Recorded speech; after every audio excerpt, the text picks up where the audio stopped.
Good morning, everyone. Thanks for joining us on this Tuesday morning. Great to have you here. I'm Paul Isaacs, Director of Product Design, and this here chap is... Hi, I'm Gary Trenda. I'm an RF Applications Engineer at Sound Devices. Thanks for joining us. Today, we really want to talk to you about the newest member of our Astral family digital wireless platform, the A20-Nexus. Very exciting product and one we're incredibly proud of. But before we get into that, we're going to just give you a little bit of a background to our wireless technology in general.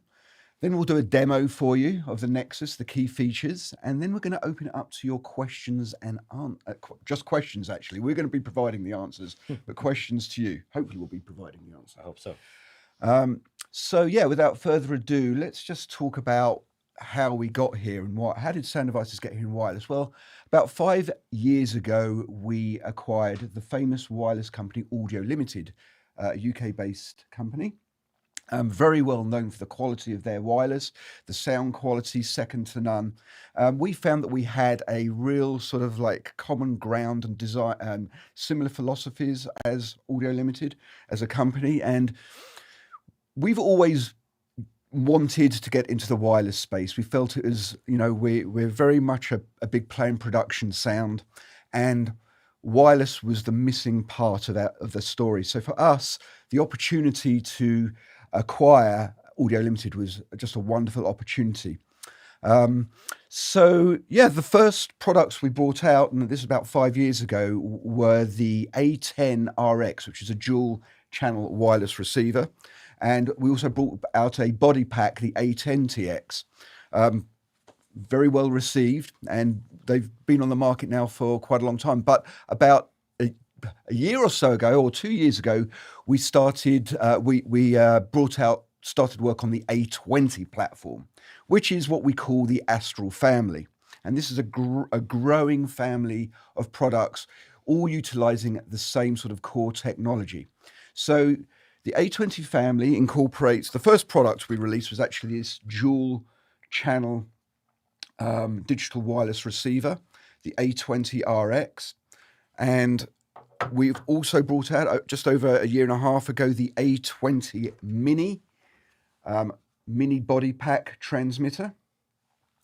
And now we've brought out the multi-channel A20-Nexus digital wireless receiver, which is a 8-channel digital wireless true diversity receiver that can be expanded up to 12 or 16 channels in a really small footprint. This is quite groundbreaking. So what I want to talk about briefly is the core technologies that make up the A20 platform or the Astral platform. So first and foremost, we should talk about SpectraBand, which the first product which supported SpectraBand were the transmitter, the A20 Mini and the A20RX. The A20-Nexus does too. And SpectraBand is our name that we give to this ultra wideband tuning range. So you can tune all the way from 470 megahertz up to 1525 megahertz. That's over a gig of tuning range. Now we divide that tuning range up into what we call tuning bands, and there's many of these. Depending on the country that you're in, you can have, between 20 and 30 different tuning bands. And each of these tuning bands are very, very tightly filtered using our inbuilt hardware SAW filters. More about that. Gary, do you want to talk about that a bit more right now? Because I'm talking a lot. Yeah, let's talk a little bit about that. So as you said, we've got SAW filters. That's a surface acoustic wave filter that's built into the Nexus and the A20RX. These filters have a very steep roll-off, which means that any RF signals that are out of band will be strongly rejected by the filter. The filters tend to be around 24 megahertz wide, and so most of your tuning bands are going to be 24 megahertz tuning bands. You're going to select a 24 megahertz chunk of spectrum within that large 470 to 1525 range, which, as you said, depends on what's legal in your country. So it allows you to have the best of both worlds. You have a very wide range of frequencies to select from, but then once you find that nice, clean, clear spectrum, you're able to pick that and strongly filter out any interfering signals that are outside of that band. Another thing that's helpful for production sound mixers is it allows you to place some strong transmitters, like let's say an IFB transmitter, camera hop, something like that. You place those relatively close to your selected tuning band for your mics, and that SAW filter will still filter out the strong interfering signals. Thanks, Gary. Yeah. So yeah, that's SpectraBand. Another core technology that we've incorporated is something called gain forward, which essentially means that you no longer have to adjust the gain on your transmitter by virtue of the fact it's got such a wide dynamic range, slightly more than 130 dBs of dynamic range, which is much wider than any lav mic on the market. So we can transmit that entire dynamic range 130 dB from the transmitter to our receiver and do all the gain adjustments locally on your receiver, which really just simplify the workflow. You just don't have to worry about this clipping, and you don't have to worry about the noise floor of this degrading the quality of your audio, even if you crank up the level of your trim gain. So we call that gain forward, and it's made possible by virtue of the multi ADCs that we have in there, right? Yeah, absolutely. The one thing I want to mention with gain forward is that you really just need to select the appropriate lav element to place on talent. And so if you've got a lav element with an appropriate sensitivity, as long as you don't overload that lav element, you're not going to overload the mic pre coming into the A20 Mini, and that signal is going to get sent all the way through to the receiver. And if you come out of the receiver with a digital signal, really the first place in your entire signal path that you would need to adjust that gain is going to be at your mixer. Mm-hmm. So essentially, you can think of it as just like a wired mic at that point. It's all controlled from your mixer. So that's gain forward.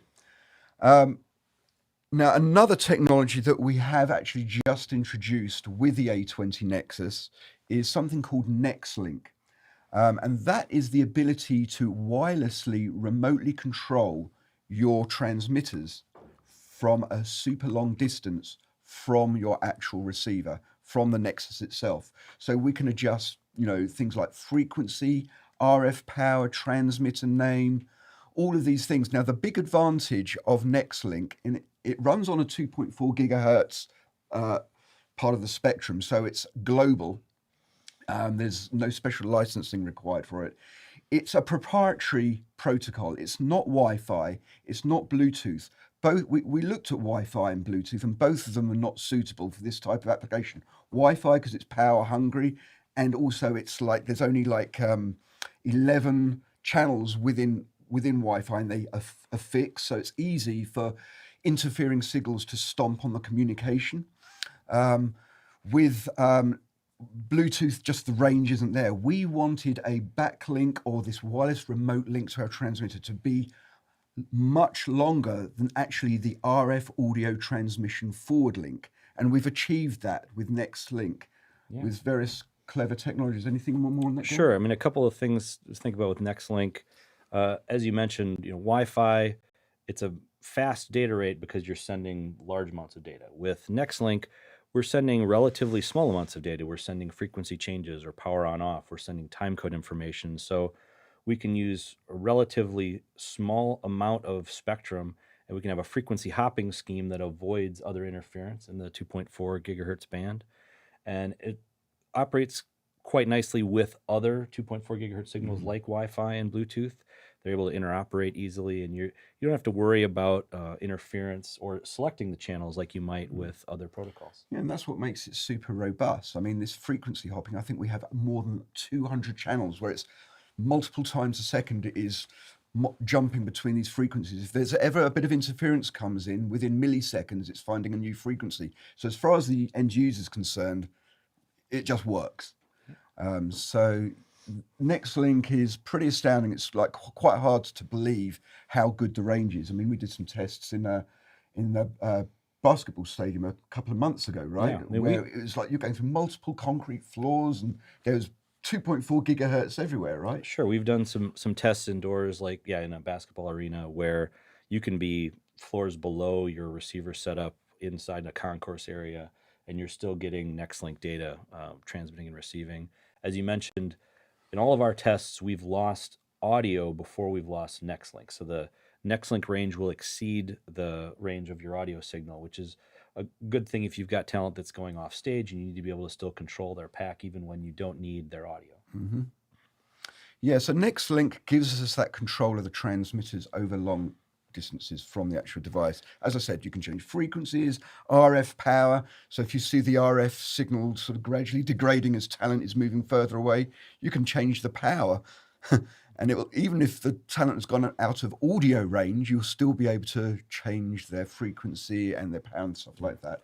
You And can, sorry, Karen. it's worth mentioning that NextLink can interoperate with Bluetooth. So you could be using the A20 remote app, which we'll talk about a little bit later, and also using NextLink from an A20-Nexus. Yep. Okay, so they are pretty much the core technologies. I think it might be worth now let's taking a closer look at the Nexus, right? So, well, before we do that, let's just talk about a few applications, what this was aimed at. The A20-Nexus and the A20 family, Astral family in general, particularly the A20-Nexus, is aimed at either cart or bag or remote location work. So let me explain those things. I think everyone understands the bag type of application where the receiver is sitting on top of your recorder mixer in a bag. Now, obviously, if you're an 8 series user and you're running in a bag, the A20-Nexus has been designed to very easily dock directly on top of your 8 series within seconds. You can very easily, and I'm going to demonstrate this to you right now, how easy it is to get your A20-Nexus, sit it on top. There's an expansion connector that runs between them, and then dock them together, and very easy to remove as well. So let me just demonstrate that to show you. Just going to move forward here. So I'm going to essentially squeeze. There's a catch here in the corner, which I just release. I squeeze these two levers together and then lift up, and then I just slide off from the back here, and it's separated. And you can see on the underside just here, this is the quick dock accessory, which screws into the device via these 4 screws, and this is the release mechanism just here. So I can take the unit off the bag piece and then use this on my cart, or vice versa. So to reinstall it, I just hook the quick dock over these rear pillars. Actually, I should show you that before we do that. So I'm going to show you that here, and this comes with the quick dock accessory, you have these mounting pillars with like little hook points, so you can very easily mount the system. So then you just slide those rear mounting brackets onto the dock like that, push down, squeeze the levers, and then you're in. And then you can put the catch on for extra security. That's how quick it is. It's a matter of seconds. So this is bag work. Of course, the A20-Nexus can be used with other types of mixer recorders as well. It doesn't have to be used with the 8 series. It's just with the 8 series, it makes it far more convenient. And all the audio is passed from the Nexus through the expansion port on the bottom of the Nexus into the 8 series. So there's no external cables, and that's all 16 channels of audio. Powering is provided by the 8 series. If you're going to be connecting this to another mixer recorder, then you'd be using the other types of audio out, whether it's Dante, AES, or analog on these D-Sub-25s. So that's that application. And then we have the cart application, which you can just set up with any mixer recorder you like on your cart and connect audio and do all your pairing individually. We'll talk more about that in a minute. And then when I talk about using the Nexus remotely, it really is a benefit to productions if the receiver can be placed as closely to the action as possible, right, Gary? Right, yeah. Why? So obviously you want to get your antennas as close to talent as you can. And a lot of times that'll allow you to use different patterns of antennas to cover the area where you've got a defined area where you know talent's going to be and where your microphone transmitter is going to be set up. So if your cart is off stage, maybe even off of the sound stage entirely. I know a lot of people during COVID were running carts quite a distance away from where the sound stage was. So you could put your Nexus right next to the stage and you can run, for example, a network cable. There's a Dante audio output on this. We can power the A20-Nexus via PoE+. So if you have a small network switch on your cart that has PoE+ capability, it's a single cable out to your Nexus. That could be up to 300 feet away from your cart location, and now you've got good solid audio and you can remote control it when it's out there via a web app, which we'll show you a little bit later. Thanks, Gary. Yeah, so those are the 3 core applications. Now let's just take a bit of a closer look at the actual Nexus itself. So on the front panel here, we've got these 4 beautiful OLED screens. They're really beautiful to look at. They've got great color saturation. They're very responsive, and very easy to navigate. We've got our 2 front RF antenna inputs here, A and B. And then we have a headphone out, which is useful for quickly sort of soloing and monitoring each channel. Or you can also hear a mix of all channels via this headphone output. Here's the volume control for the headphones. And this is also used for navigating and adjusting certain parameters. But most of that is actually done via the touch itself.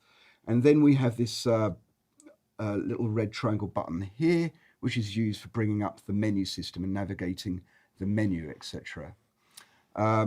Right now, we can see these 2 2.4 gigahertz antennas. These are being used for this NextLink wireless remote control of our transmitters.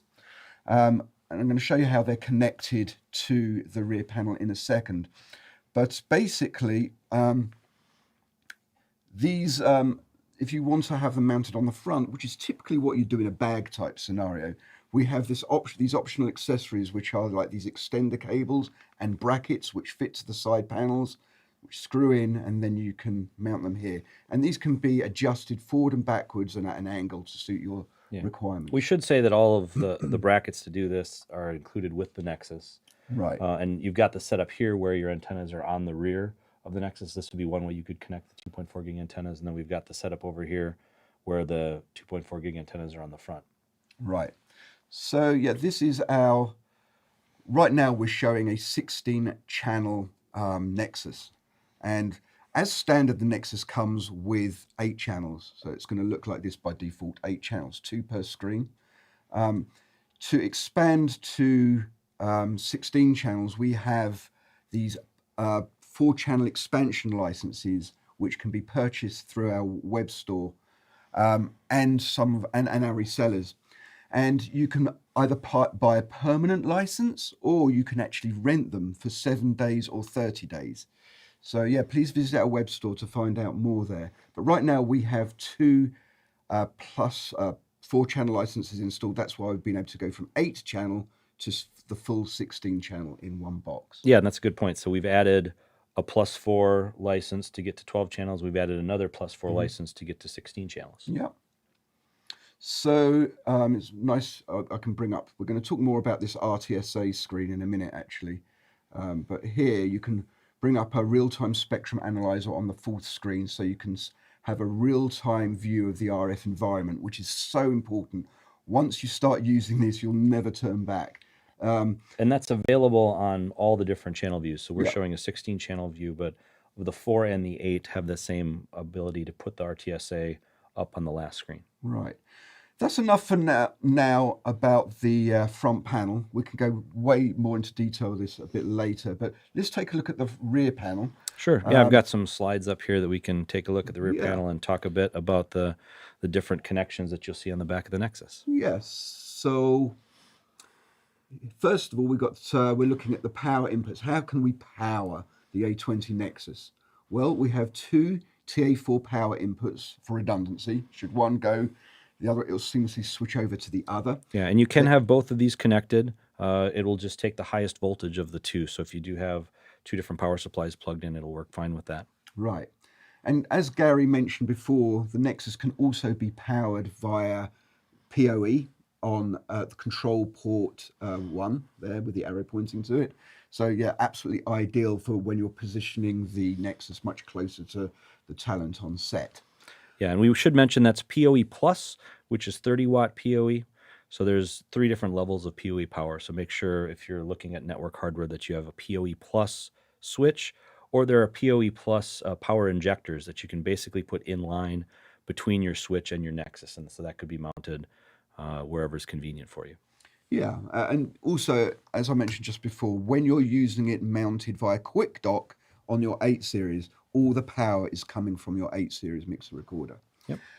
We also have some power outputs Yep. on the back. Yep, we do have power outputs. So if you want to power some IFB or anything fairly low powered, we're looking at around 500 milliamps max on those two Heroes outputs. You can. Okay, so now let's take a look at the audio connectivity. We have two D-sub 25 connectors, both of which can output mic, line, or AES level for all 16 channels. You can mix and match. You could have AES on one connector, you could have analog on another.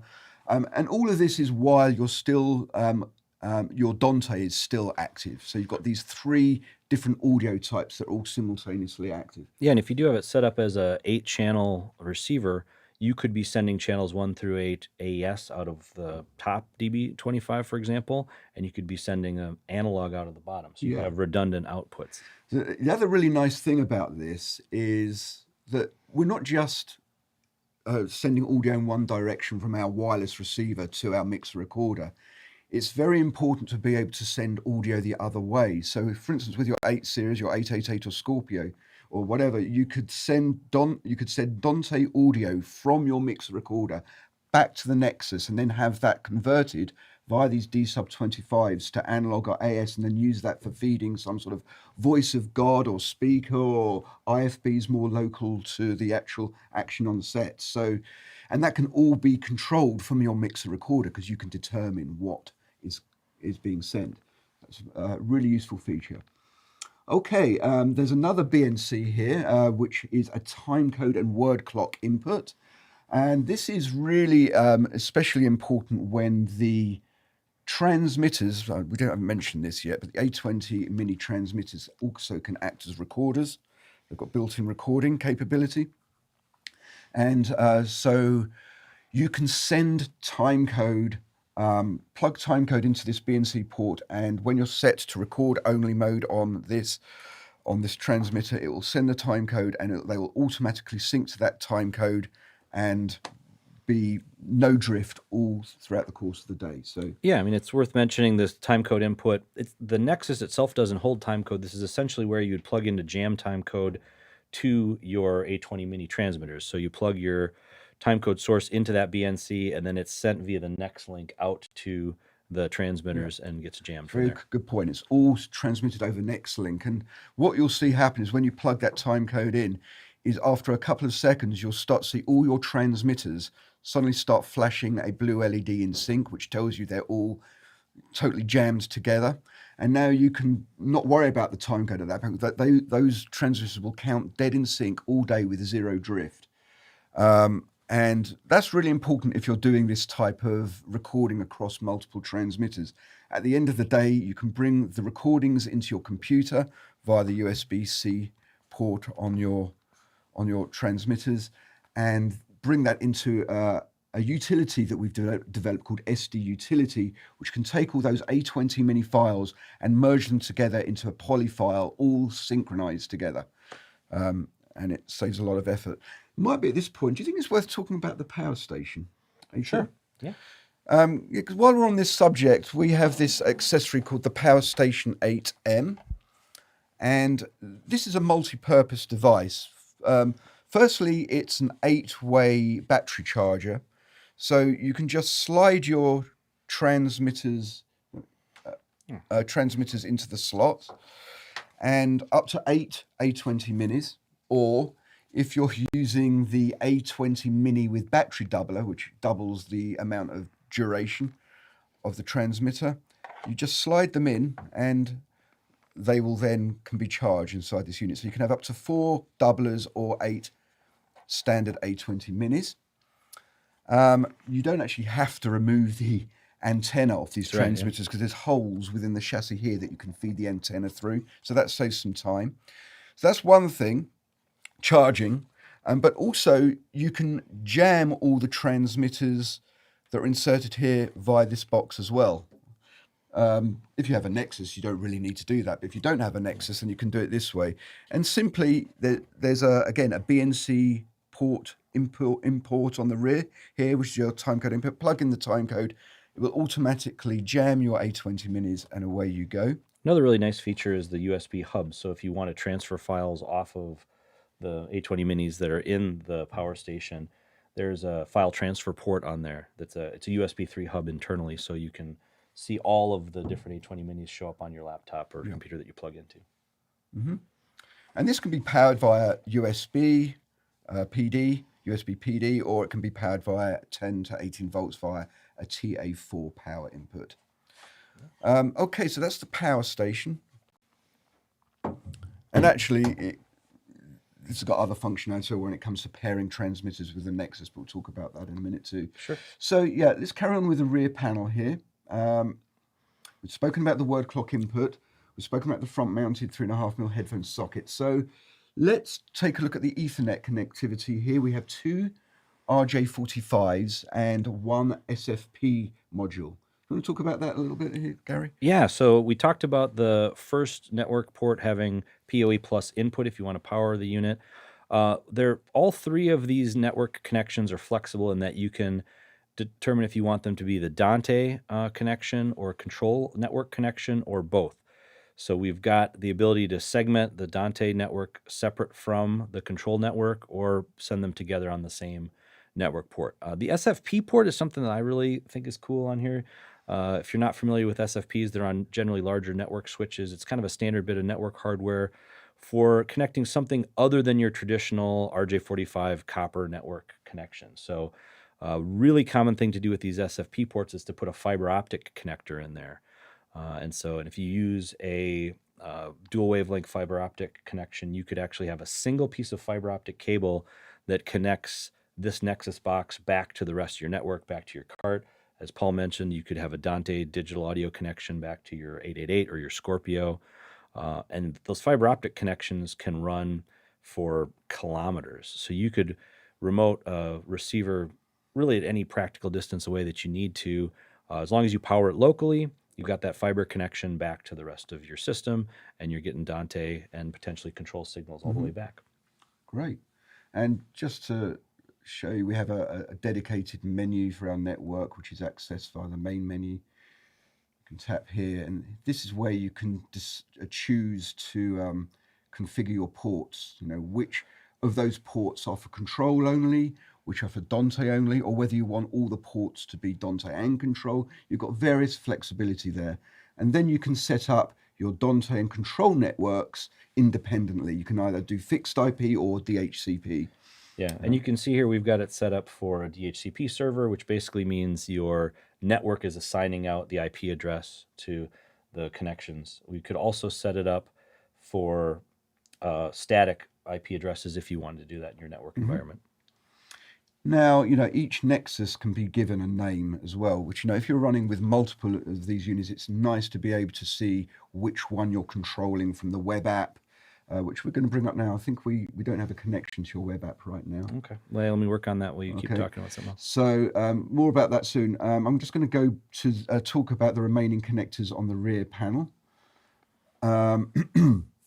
So we've spoken about the audio outputs, the Ethernet. I think there's the two SMA ports on the rear, which we've currently got extended out to our front panel here via these extender cables and brackets. But yeah, if you want to mount these 2.4 gig SMA antennas on the rear, you can. And having to, you know, you're getting all the benefits of diversity at the, you know, that's why we've incorporated two, which again makes the range even better and more robust. I think the final port we haven't mentioned on the rear panel is the USB-A port. This is quite an important port in terms of that's used initially. Are you? Yeah, sorry, I'm just fixing the network. Keep on going. Okay. Keep going. Okay. So yeah, troubleshooting while live. Good stuff. It was all good stuff, right? So yeah, the USB-A port is used for a number of things. It supports USB hubs, but the main thing you're going to use it for, especially out of the box, is you want to add your transmitters that you have to what we call the TX list, the transmitter list in your Nexus, and really think of that as an inventory of all the transmitters that you own. Now, If you want to use NextLink, this wireless remote control of your transmitters from Nexus, you have to go through this pairing process of adding your transmitters to this TX list stroke inventory. And the way to do that is super easy. You simply get a USB-C cable, plug that in here, and connect it directly into the back here. The Nexus will automatically detect it and add the transmitter to your list. Can I demonstrate? Go for it, now? yeah. Okay, so here we go. I'll just go back here. In our main menu here, here's the TX list menu. We go in here and you can see that we've already added about 7 transmitters here. The name of the transmitter is shown, which Nexus channel number it's mapped to, and whether NextLink is actually connected. So yeah, you simply just plug these in via USB-C to USB-A and they will automatically appear there. And if you want to unpair, I mean, we think that generally once you've paired all your transmitters, you're not really going to go through that process really ever again, because you can just select which transmitters you want from this list for any particular job. The ones you don't use, you can just leave there and unmap from a channel. It's as simple as that. But if you do want to unpair, you can select a transmitter and unpair from this button here. Okay. I could demonstrate that, I guess. Let's unpair. I think this is the Paul transmitter. So if I just unpair this particular transmitter, which is Paul, I can do that. And it's gone. It's no longer in the list. Now, if I've got my USB-A cable to USB-C currently plugged in. So if I then plug this in, like so, you can see now Paul has just appeared and it's been thrown on channel 7. I'm going to throw that back onto, and just to show you how easy it is to map to a new channel, I can just tap on this box here, scroll to whichever channel I want, and hit that, and now it's there. All right. So that's the rear panel. I think we're at a point now where we've done enough talking, and there's so much more to this, and you know we haven't really gone into any detail of all the parameters in every screen. But let's open this up to questions, and are there any? Thanks so much, Paul, Gary. We do have plenty of questions here. Oh, great. We can start off with this one from a participant. Can you please explain the auto-assign function? I'm glad you brought that up because actually this might be almost the most important feature of Nexus, and it really does save a huge amount of time at the beginning of a day. So I'm just going to let Gary. So I'm just getting back here, and we'll get you to auto assign. Right. Okay. So let's see what's going on here. Okay, 1, 2, 3, 4, 5, 6, 7. Okay, all connected. Right.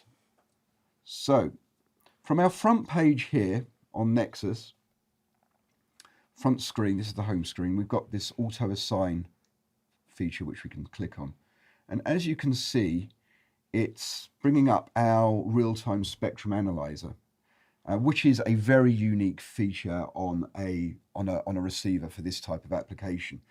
This is not, let's be clear here, this is not a scan. You know, typically scans will give you a snapshot moment in time of the RF environment, and you know we've supported scan on our recorder mixers via SuperSlot for quite some time, but this is so much more useful because it's actually giving you a real-time view of everything that's going on in your RF environment. If you hear a dropout, or you can see the levels of your transmitters dropping, you're getting pre-warning of the quality of your received audio and the noise in the background and how that might be affecting the integrity of your signal. So it really takes the guesswork out of what's going on in an RF environment. And before I do this auto assign, I'm actually just going to go back to the RTSA menu here. This is just the RTSA. And so right now we've got 6 transmitters all turned on here. 1, 2, 3, 4, 5, 6. And we're currently in this tuning band. Now you may remember when we spoke about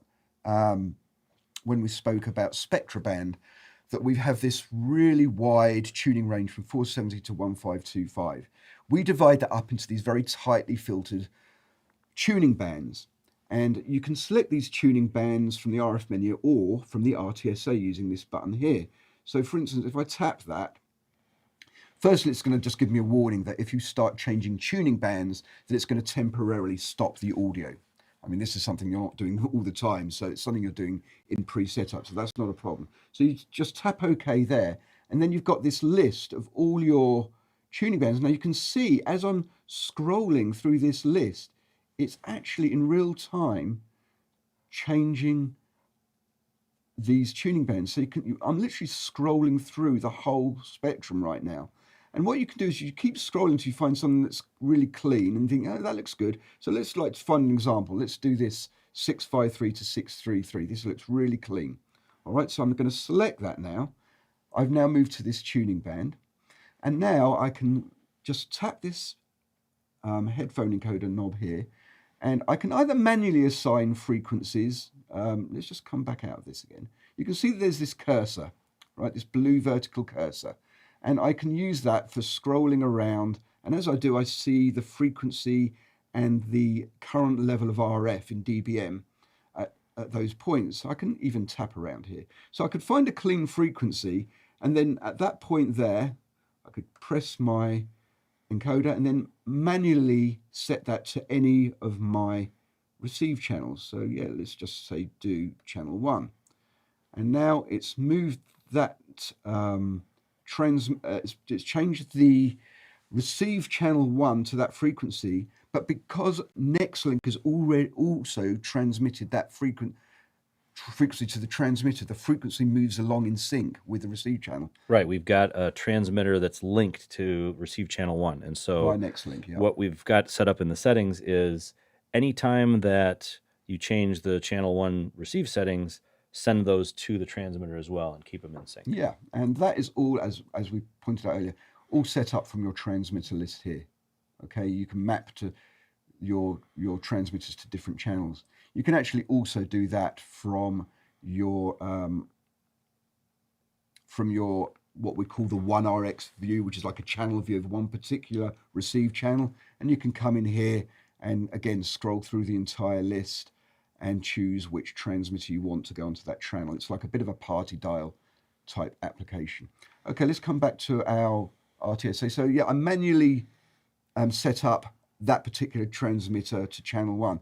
But if you really want to do this quickly, you can use the auto assign. So I just press my encoder again, and at the very top of the list, we have something called auto assign all. I select that, it's going to say the audio is going to stop on all channels. And when I touch OK, the algorithm, the very clever auto assign algorithm, is going to scan the entire tuning band looking for the cleanest frequencies. Let's see how this works. It's analyzing right now.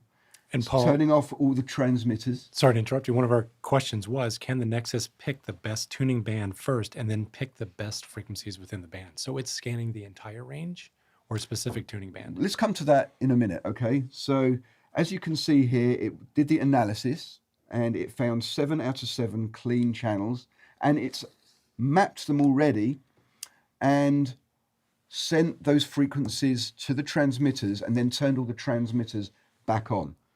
That's how quick it is. So let's try that once more. Let's try a different tuning band here this time. So I'm going to go to, let's say, 588608. All right, so again, select that, press my encoder, hit auto assign all, and away you go. Let's let it do its thing.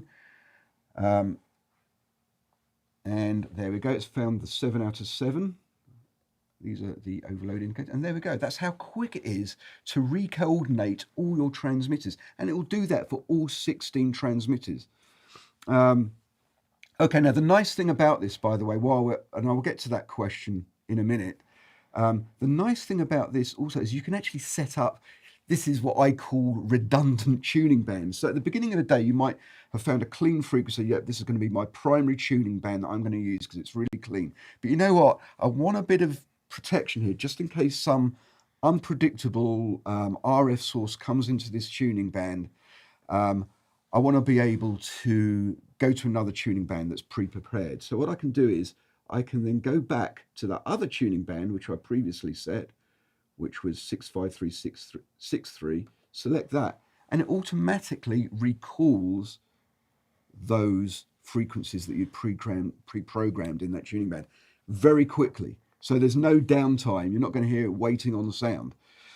Okay. And this is something that the system remembers assigned frequencies within tuning bands since you've powered on.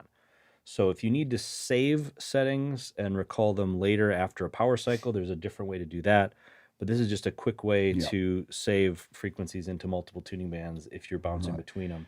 Now, while we're here, let's go back to this guy's question or whoever's question. So I'm going to go into, we do have a more traditional scanner built into the Nexus as well. It's almost sort of pseudo real time. So this is almost updating a couple of times a second. So it's almost real time. It's not quite as smooth as the RTSA, but with the scan, you can look at much wider ranges of the spectrum. It defaults to the UHF 470 to 616 space. And you can see along the bottom here, we've got these different colors, and these correspond to all our different tuning bands. So I can tap along, and wherever the blue vertical marker is positioned, if I now press the encoder, it's going to select that tuning band. So it's a very quick way to scan a much bigger chunk of the spectrum, select your tuning band that way, and then auto assign. So the system right now, in answer to the question, does not automatically go through the entire spectrum and look for the tuning band for you, but the scanner does make it very quick and immediate. Let's take a look at that again. So we're looking at 470 to 616 now. I can widen that width if I really want to the entire range, going from 470 all the way up to 1.5 gigahertz, right? And then sort of scroll along here to look for what's the cleanest region. And if you're doing this, you're going to also want to think about your antennas that are connected. Yeah, there's many more things involved. You probably want to use one of the A20 Monarch antennas, which is a wideband antenna. Oh, yeah, good point. Do we have one of those here? I don't think we've got one with us, but oh, it's a shame. We can grab one, yeah. We'll go and get one. But yeah, we do, with the Nexus, we do provide two omnidirectional full 470 to 1525 bandwidth omni antennas, bow tie antennas. So, okay, so I can narrow that range back down to a smaller amount. And like again, I'm looking at 470 to 1616 here. I can bank up from there. So I'm going from 616 to 762, from 762 to 908, and keep going, or back the other way. And once you've found your, oh, this looks pretty clean just here, let's select that. Come in here. I like that. This is one I preset already, and away you go. Yeah. One nice thing I like about the scan menu is when you're in the scan and it's showing you these tuning bands, as you scroll up, you can see, okay, within this range, there's really only one tuning band available to me that's right here, because that's colored in on the bottom. And so I could select that tuning band, and that's the 653 to 663 that you were showing before. And same if we go into the scan and go up higher, we can show that from like 908 to 1054. These are the different bands. And you mentioned you can widen out quite a bit. You can also narrow in if you want to get a little bit more detailed view to, say, 72 megahertz. And then I could see in the US, this is a useful range within the 900s, and say, okay, there's really nothing here that's going to interfere with me. So I can switch to this tuning band very easily. There's an antenna just down there. Oh, sure. Might as well show that now. So, I mean, one thing to note about these tuning bands, that the tuning bands vary depending on where you are in the world and which country you're in. And we've done all the hard work in showing you the tuning bands that are legally available for you to use. So it makes it a lot easier. Yeah, and I wanted to pull up this 940 to 960 band. In the US, this is what we call the STL band. You'll notice here there's some areas on the screen that are grayed out, and that shows you this band is kind of unique in that there are some stops in service here, meaning there's some small areas where you can't tune. And as you're scrolling through, you'll see it just kind of jumps past those areas that are unavailable to you. And so it really gives you a good visual indicator of what's happening in the different bands. Yeah. Now these will, as I said, they'll be dependent upon the country you're in. Okay? Yep. Yes, so I think it's worth mentioning at this point that we should show the RTSA on the web app. Can we do that now, Gary? Are you up and running? I might have to do a little live troubleshooting here because we lost our network connection. Your gateway needs to be set to 254. Yeah, so Yeah. we're gonna get rid of all this and see. I don't think. 169. Are you going to do this DHCP or otherwise? Well, yeah. So what I think I want to do here actually is just plug directly into my computer. Okay. I've got another question for you related to the antennas. Do you have to use the Monarch antennas, or can you use any antennas with the A20 In fact, Nexus? it's a good question because, you can use whips, you can use dipole, anything you like. Okay, I mean, an Omni, doesn't matter what you use. In fact, we also are compatible with not just inactive, passive antennas, but also powered antennas. So we provide power, and we're also compatible with the Wizicom LFA smart antenna range as well. And that antenna can all be controlled from the Nexus front panel. So let's just quickly show you that on the RF menu here. If you then select an antenna, if there was a Wizicom LFA antenna attached to smart antenna, I could enable that and then change any of these parameters like the LFA gain mode, the frequency, the filter frequency, the name, various parameters. Gary, do you need to go back to the network menu? Yeah, why don't you talk a little bit about the A20 Monarch, and I'll just reboot. Do you want to set that to DHCP again? Nope. Okay. So yeah, here's the A20 Monarch, and as I said, you get two of these with a Nexus, along with associated cables. You can buy them individually if you so choose. You don't have to be a Nexus user to benefit from these. You could use them with anything. But the real benefit of these are that they go from 470 to 1525 in terms of range. Okay. Regarding the touchscreens, do we know how those perform in high humidity environments? Our participant is asking, are they heated to prevent condensation? And of course, there's heat from the device. Yeah, there's natural heat in there.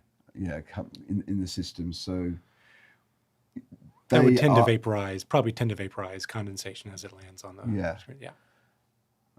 Certainly in all our testing of high humidity, high temperature environments, they performed extremely well. Thanks, Paul. So yeah, while Gary's still getting the web app, sorry about that, set up, because we do want to demonstrate that everything we can do and control and configure from these OLED interfaces, you can actually control from your computer, your phone, or a tablet. Whether it's Android or iOS, it doesn't matter, because we have a web server built in here. So all you need to do is basically hook up your Ethernet to the same, connect via Ethernet, whether it's Wi-Fi or hardwired, and then you can basically type in the IP address that's shown here in your control IP settings window. Type that into any browser. I mean, we tested with Chrome, Firefox, Safari, no problem. On your phone, iPad, or your computer, and then it'll bring up a nice web app interface where you can pretty much do everything, including view your real-time spectrum analyzer, and you can do all the auto-assigning of frequencies from there. Okay, so any other questions here? Another one that just came in. Does the Nexus support the groups like the A20 slot? For reality, like groups, group control. Mm-hmm. So the ability to group or to listen to different groups. In other words, more like a party dial, if you will. Oh yes, yeah, we have our own equivalent of that. You're talking about party dial. So the ability to be able to switch a receiver to switch between the various transmitters very quickly. Yep. To be able to listen. That's all possible.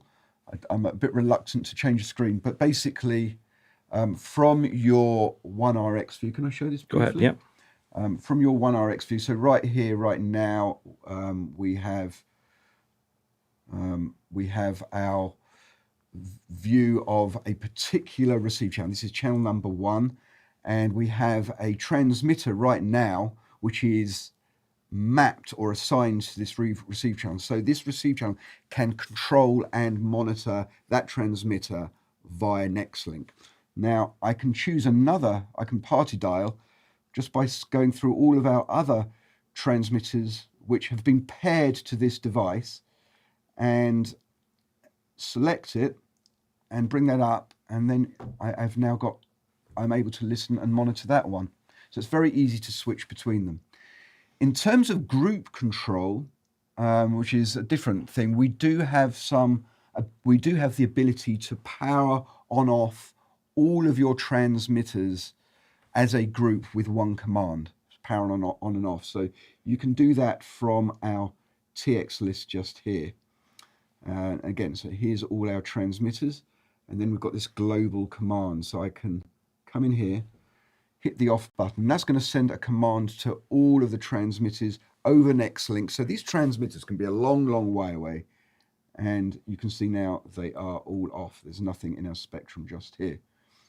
And then I can turn them all on again, just by going back to my TX list, hit on, and then go back to our screen.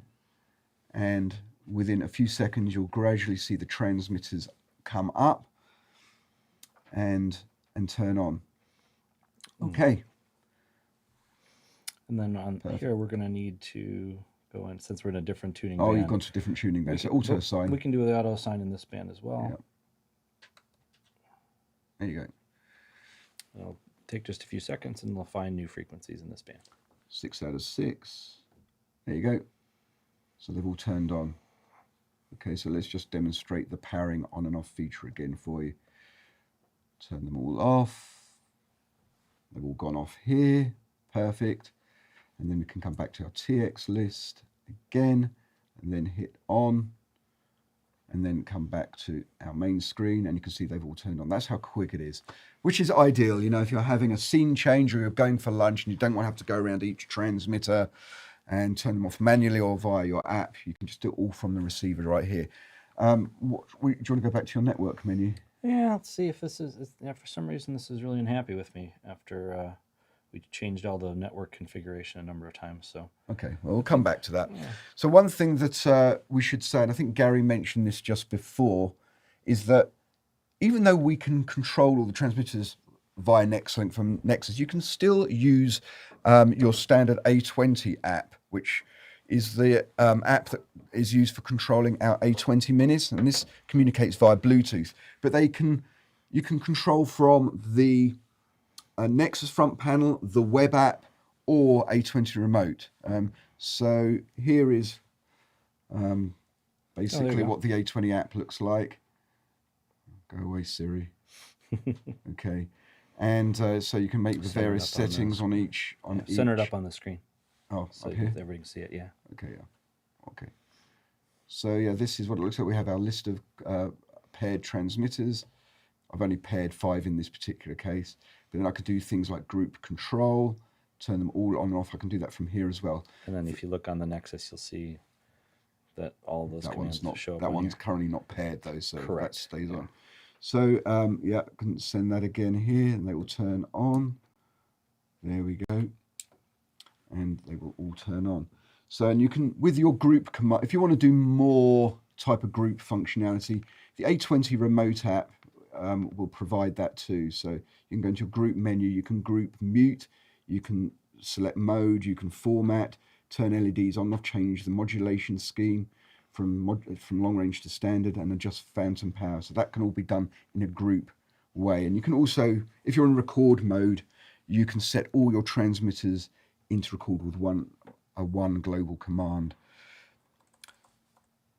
So yeah, that's still really useful. Okay, any other questions there, Danny? Is there a reasonable power savings by turning off individual receivers in the A20? Yes. Nexus? Yeah, I mean, if you're not using particular receiver channel, then it's worth turning it off. I mean, we're talking not huge amounts, but sort of like 160, 150, 160 milliwatts per channel. And the way to turn them off is to go to each of your screens, your one channel view, should I say.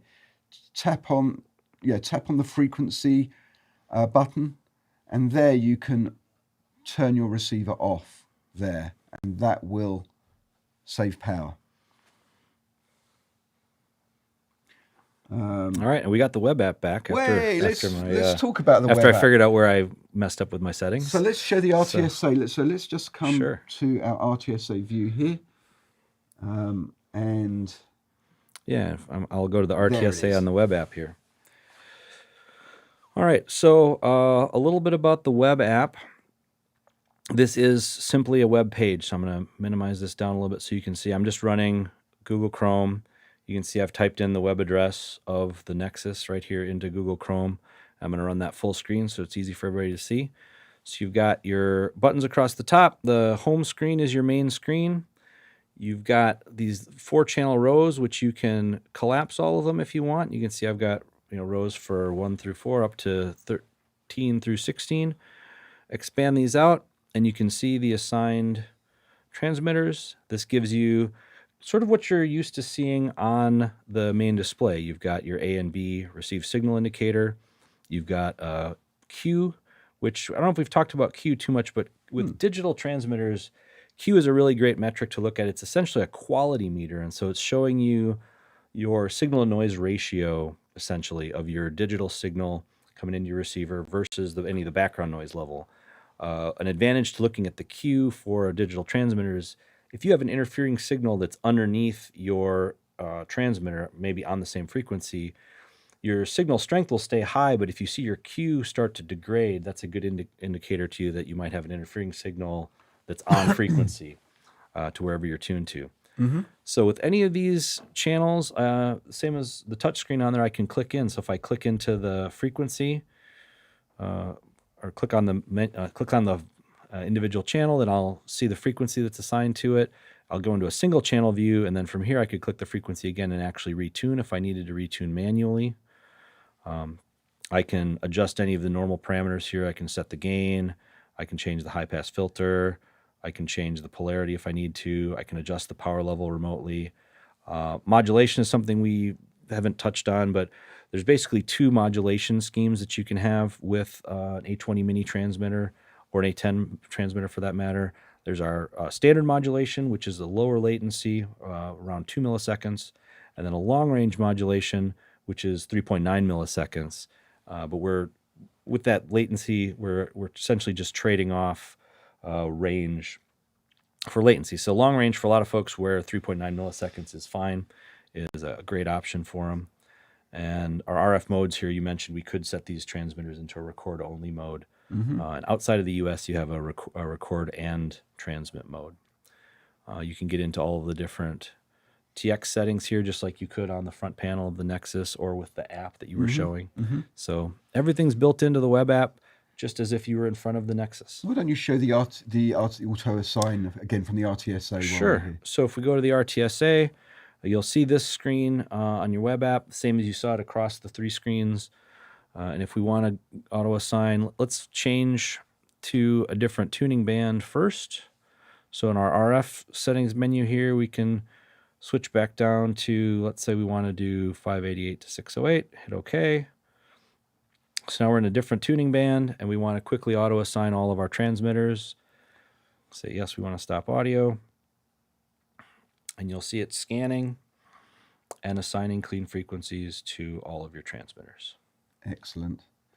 Do you want to show that you can actually monitor each antenna individually, which is useful for troubleshooting? Sure. There's a number of cool things on this RTSA view. So you can change between antennas. You can show antennas A and B as separate colors. Here they're green and blue. You can show just antenna A or just antenna B. You can show a max of the A and B. So you've got a lot of different options for how you want to view this.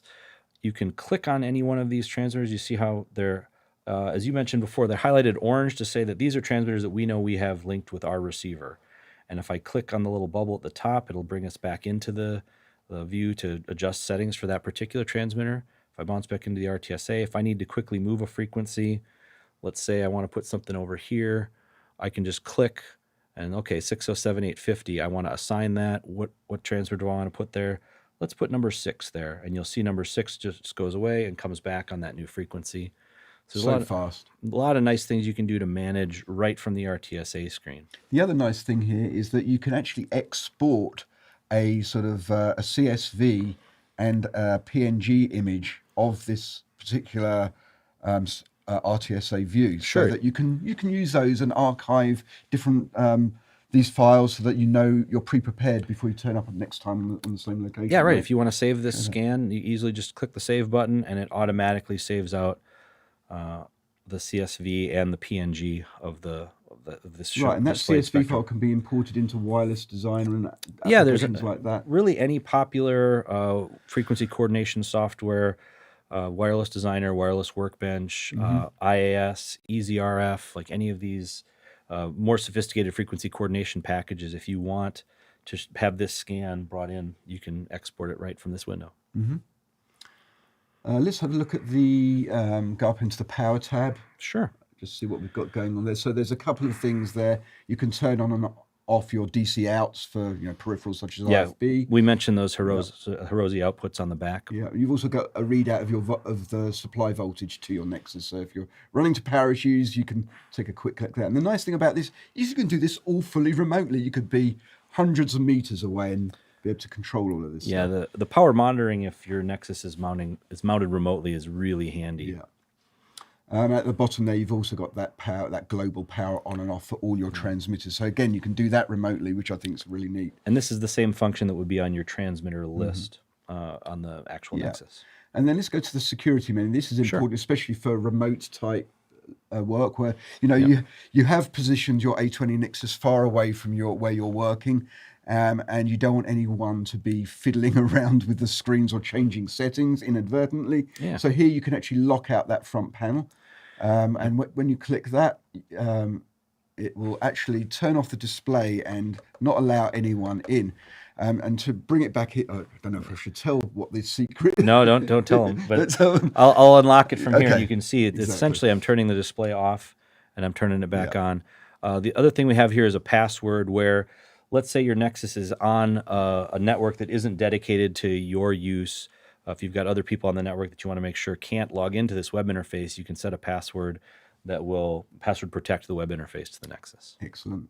Quickly go to RF settings. I think we've spoken about most of this stuff now. Yep. Smart antenna control, as you mentioned, is going to show up here. Actually, go back up one. One thing I don't think we have mentioned at all is when you're set to the front antenna ports, A and B, the two rear BNC ports can be enabled to be cascade out. So if you want to hook up another receiver, you can.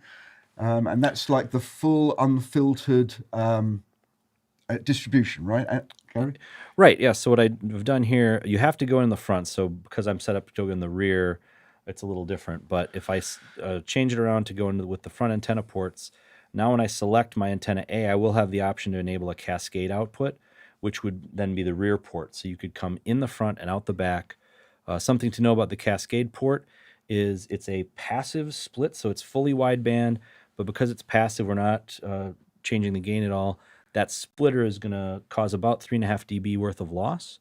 So you don't want to cascade 3 or 4 Nexus boxes together, but for a single cascade in and out, it's really handy.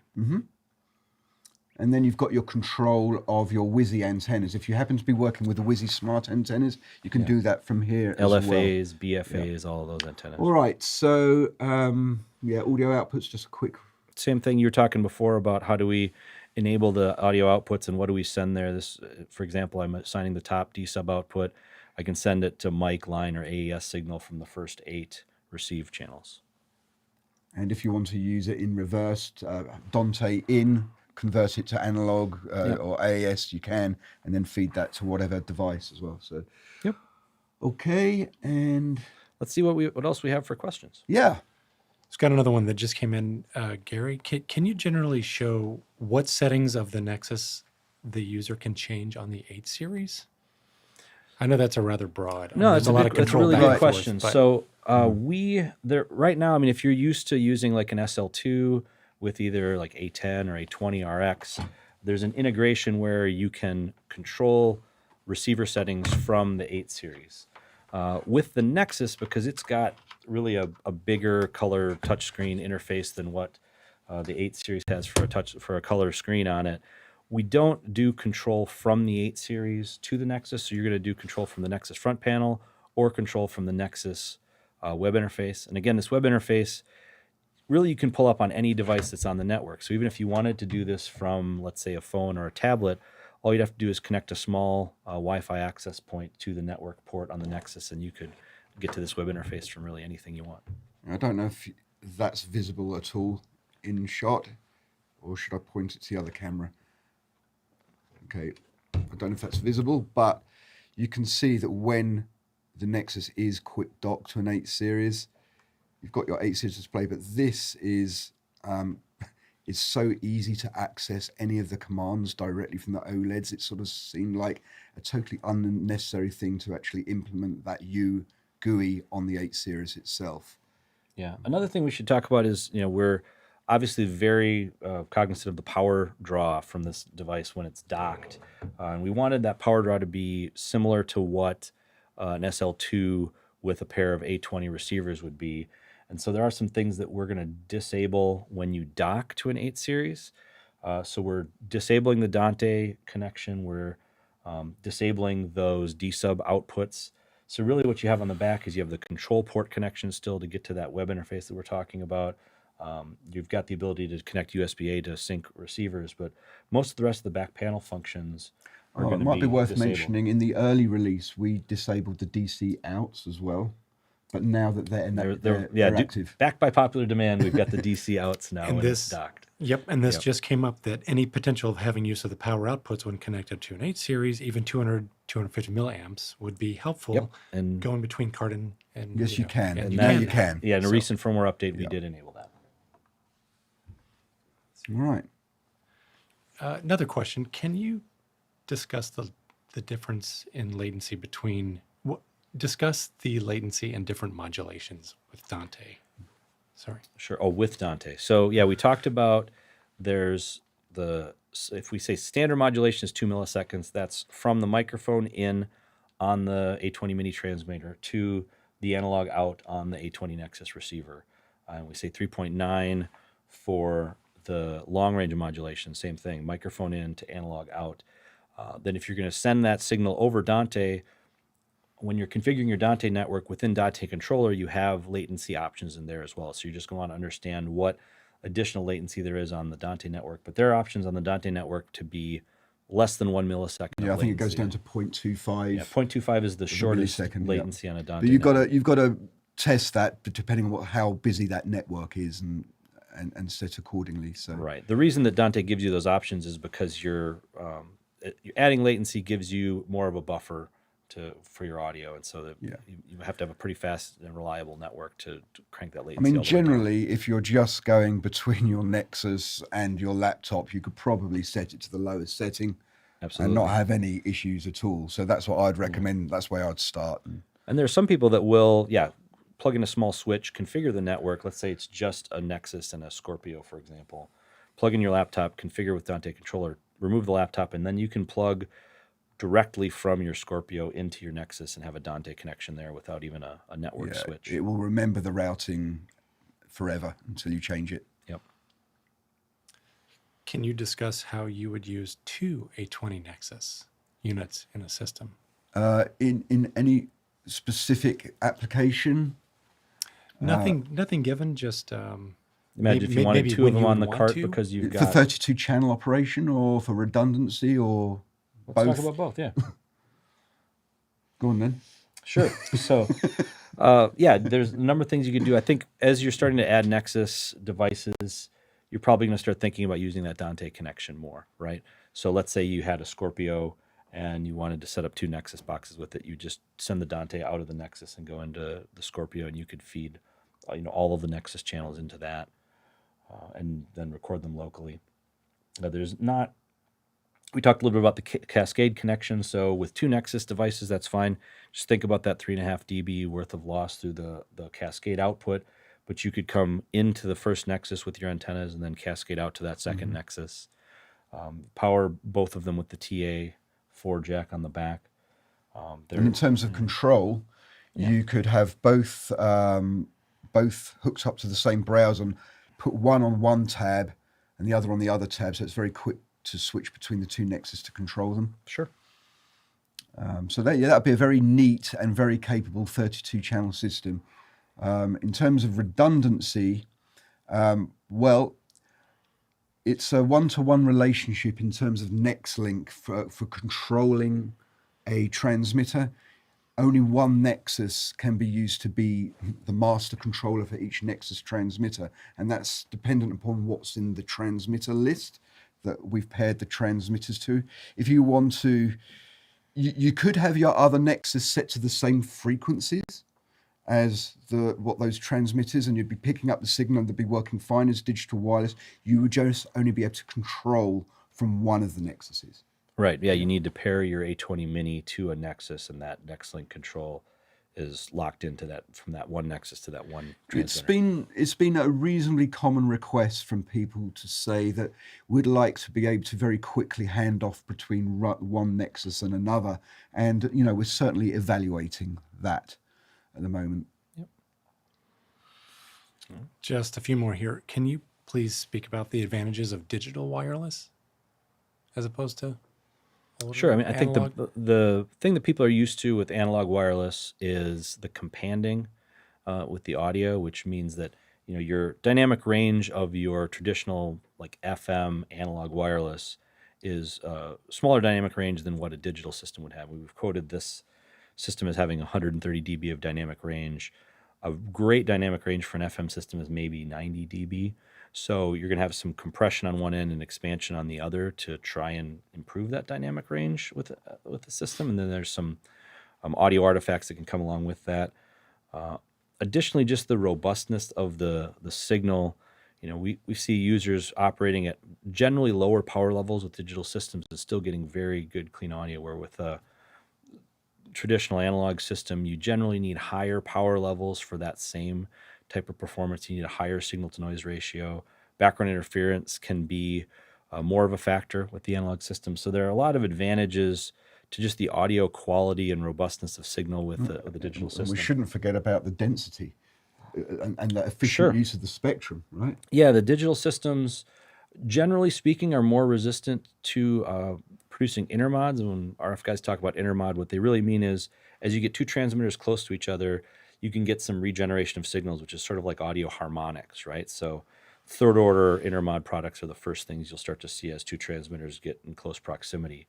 And the digital systems are generally more resistant to that because of a lot of the hardware that we're using with the digital systems, and it just is more robust and more resistant to producing intermods. So you can place, our recommendation with these transmitters is place them 400 kilohertz apart. And if you place them 400 kilohertz apart, and if they're not right next to each other, it's really a fairly intermod-free system. You have to get the transmitters very close to start producing these interfering signals. So you're more spectrally efficient, as Paul mentioned, with the digital systems. And also just running at lower power is going to be less intermods produced in that sense too. So we've talked to a lot of people who, our 10 milliwatt is kind of our standard setting, and 2 milliwatt works well for people on, kind of your average size set for a lot of productions. And so we do allow you to go up to 40 milliwatt with the A20 Mini, but that's really when you need extreme range out of the system. For your typical application, you can get by with lower power, and that, of course, gives you the advantage of better battery life. Mm-hmm. I mean, with our tuning bands, typically 24 megahertz, they do vary to a certain extent, but typically around 24 megahertz.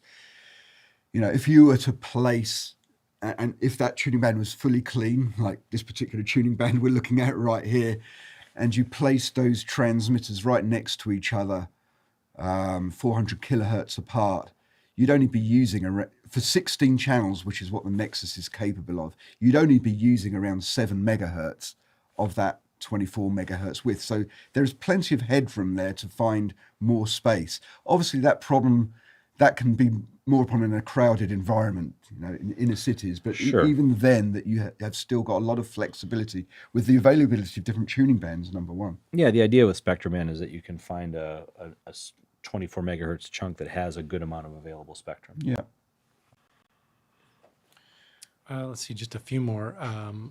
When cascading to Nexus, is there any coordination if they are on different tuning bands? So the auto assign function at this point is only aware of the transmitters for that single Nexus. So if you have two different tuning bands, that sort of forces you to do band planning.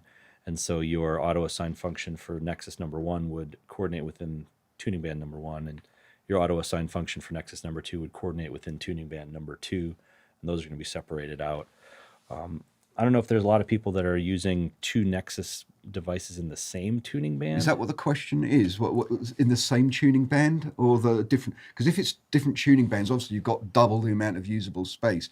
If they're talking about fitting all 32 transmitters into one tuning band, Right. This is for separate tuning bands. Okay. Yep. Right. But even so, if there was they're wanting to use one tuning band for two Nexuses, what you do is you do an auto assign on number 1, have those allocate, then leave those transmitters in on the second Nexus. You do an auto assign there, and it's going to avoid. It will see those transmitters on, and so it'll look for clean frequencies away from there. And that's true for anything, not just your A20 mini transmitters, but if you have local television, or if, let's say, there's an IFB that you can't move, or something, there's any other interfering signal that's within that tuning band, as you hit the auto assign, it's going to automatically avoid those active transmitters. So is the max number of transmitters per Nexus, is that 16? Correct. In other words, yep, that's the max that it can pair. Or let's see, how many channels per, how many Do you want to know how many transmitters transmitters Nexus can you pair to Right. a Nexus? I think Good it's one. more than 16. It is more I than- think you can have it sort of as many as you want within certain reasons. Probably Yeah. 256 or something. Yeah, like there's that. a practical limit, but it's a lot of And then you transmitters. can select from that inventory a maximum of 16. Okay. All makes sense. What else can we say about that? Any other questions? One last one here. Can you control an A20 Mini with an A20 RX? No. The A20 RX does not have NextLink technology. So if you have an A20 RX, you'd be using the A20 remote app on your iOS or Android device, and you'd be talking to your A20 mini transmitter via Bluetooth. Right. Let's see. I'd like to talk about sort of like what I think is a really neat setup while it's in my head. I mean, we've shown this Nexus mounted on this 8 series model, which currently is the 888. But obviously this Nexus would also work on a Scorpio and an 833. So if you really wanted the smallest, a really good small setup would be to have an 833 with a Nexus mounted on top, get the +4 channel plug-in for your 833, get a +4 channel expansion for your Nexus. So that would give you a total of 12 channels of recordable wireless plus mix, obviously, in a really nice small package. And then you could supplement the whole thing with sort of noise assist, get yourself a +4 noise assist plugin as well, if you wanted to help to sort of reduce ambient noise and things like that. It would make a very, very, very neat little package. All right. I think that about wraps it up. If you guys don't have anything else. All right, Okay, well, I think... Thanks everybody for tuning in to the live Q&A. And we should say that this is being recorded, this session, so look out for a link online in the next few days if you want to go back through it, or if you never got to see it the first time. And then also just visit the website to find out more about the technology. There's lots of really useful papers about NextLink and how that really works. Gain forward, spectra band. It really goes into depth in how we achieve the remarkable performance with those things. And then visit our web store as well to find out more about the plugins and stuff. Okay, so thanks, Gary. And Yeah, thanks. Thanks all for coming by and hanging out with us for an hour or so. And have a great day. Thanks.